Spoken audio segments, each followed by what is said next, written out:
मंगल जय जय विघ्न विनाशना अमंगल हारी गौरी नंदना अमंगल हारी गौरी नंदना अमंगल हारी गौरी नंदना अमंगल हारी गौरी नंदना अमंगल हारी गौरी नंदना मंगल जय जय विघ्न विनाशना अमंगल हारी गौरी नंदना अमंगल हारी गौरी नंदना मंगल हारी गौरी नंदना अमंगल हारी गौरी नंदना अमंगल हारी गौरी नंदना माता पिता है तेरी गजानना गौरी शंकर गिरिजानंदना गौरी शंकर गिरिजानंदना अमंगल हारी गौरी नंदना अमंगल हारी गौरी नंदना अमंगल हारी गौरी नंदना माता पिता है तेरी गजानना गौरी शंकर गिरिजानंदना गौरी शंकर गिरिजानंदना अमंगल हारी गौरी नंदना अमंगल हारी गौरी नंदना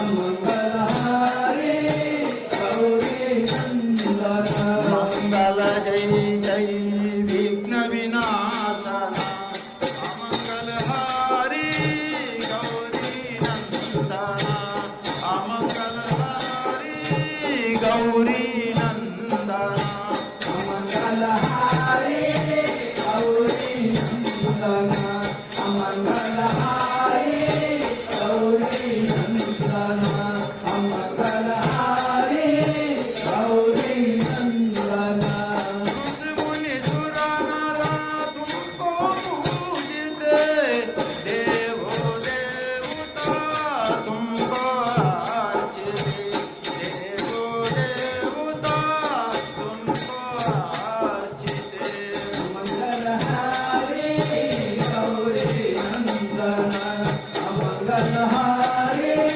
गौरी नंदना अमंगल हारी गौरी नंदना मुनि सुरा नरा तुमको पूजते देवो देवता तुमको अर्चते देवो देवता तुमको अर्चते अमंगल हारी गौरी नंदना अमंगल हारी गौरी नंदना अमंगल हारी गौरी नंदना मंगल जय जय विघ्न विनाशना अमंगल हारी गौरी नंदना अमंगल हारी गौरी नंदना अमंगल हारी गौरी नंदना अमंगल हारी गौरी नंदना अमंगल हारी गौरी नंदना अक्षया सद्गुरु महिमा लोक निवारे जनहित भावे लोक निवारे जनहित भावे अमंगल हारी गौरी नंदना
हजार जो सब्जेक्ट है विषय है, उसमें हजार विषय में विषय को सब एकत्र मिलाकर उसका 4 विभाजन किया गया।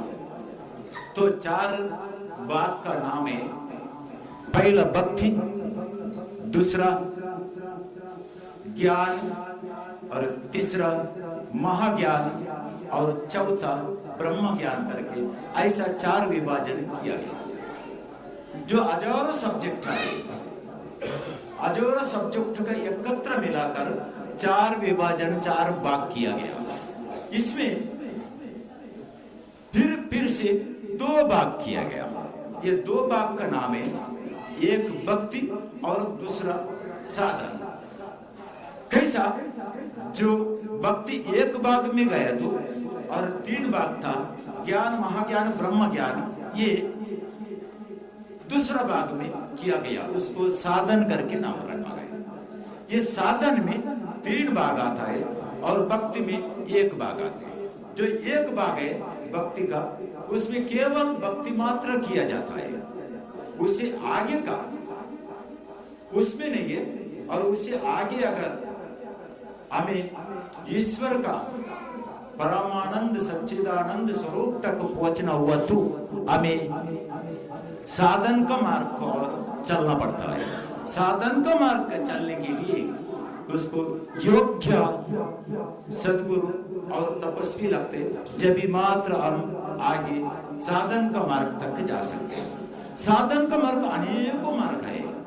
ये जो साधन का मार्ग दिखाने के लिए तपस्वी को छोड़ के अन्य किसी को भी मालूम नहीं रहते, क्योंकि रिसर्च जो कौन सा भी अभी संशोधन किया गया, समझो शास्त्रज्ञों को जास्त मालूम रहते, जैसे आध्यात्मिक रिसर्च अर्थात संशोधन ये तपस्वी ने किया है। इसीलिए कौन सा भी महासाधन हो ये तपस्वी को जास्त मालूम रहते।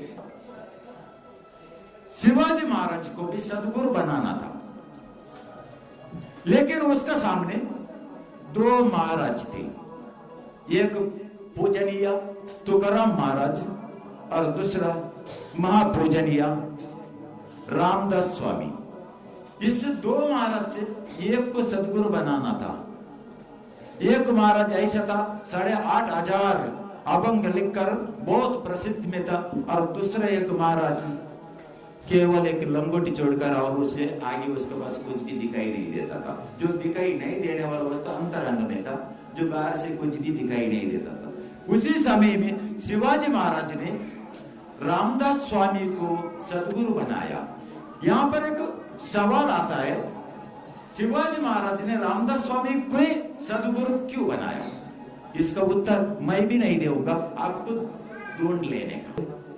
मैं एक बात बोलूंगा, धर्म रक्षण का काम है ना, ये आप सबका काम नहीं हो, ये पूरा ब्रह्मचारी का काम है। धर्म रक्षण करने के लिए हम आए ना। आप लोग काय के लिए उड़ी मारते हैं इसमें?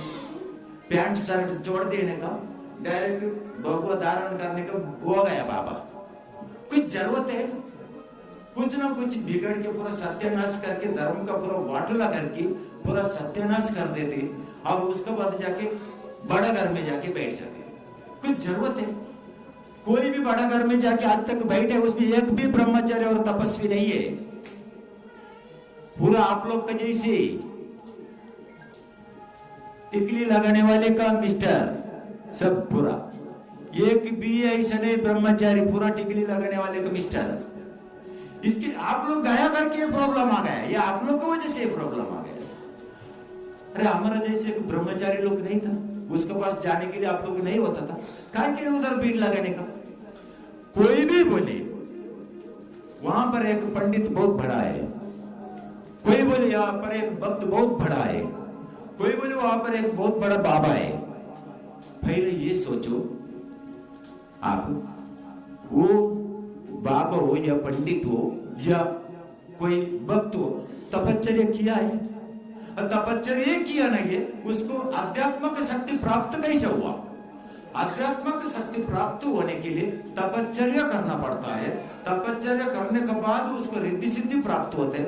ऐसा जो रिद्धि सिद्धि संपन्न होने वाला महाब्रह्मचारी तपस्वी का सानिध्य पकड़ने का, जब भी आप लोग को कौन सा भी जिंदगी में संकट नहीं आएगा, यह अटूट और अंतिम सत्य है। और जैसे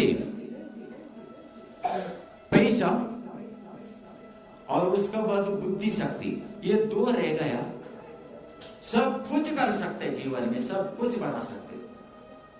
जो आपका पास पैसा और बुद्धि शक्ति, ये दो आपका साथ रह गया, आप सब कुछ बन सकते।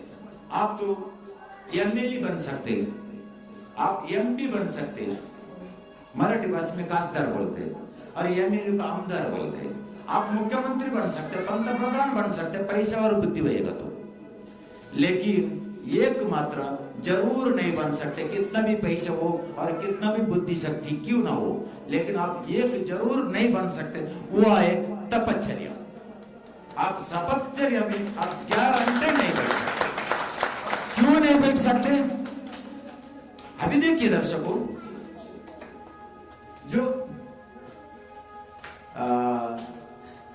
सभी को कॉलेज में जाना रहते, अभ्यास करना रहते, बीएमएस पास होने के, डॉक्टर बनने के लिए, एमबीबीएस बनने के लिए 4.5 साल अभ्यास करना पड़ता है। दिन में, एक दिन में 14 घंटे तक अभ्यास करना पड़ता है। 14 घंटे तक अभ्यास किया तो आप एमबीबीएस नहीं तो बीएमएस पास होएगा।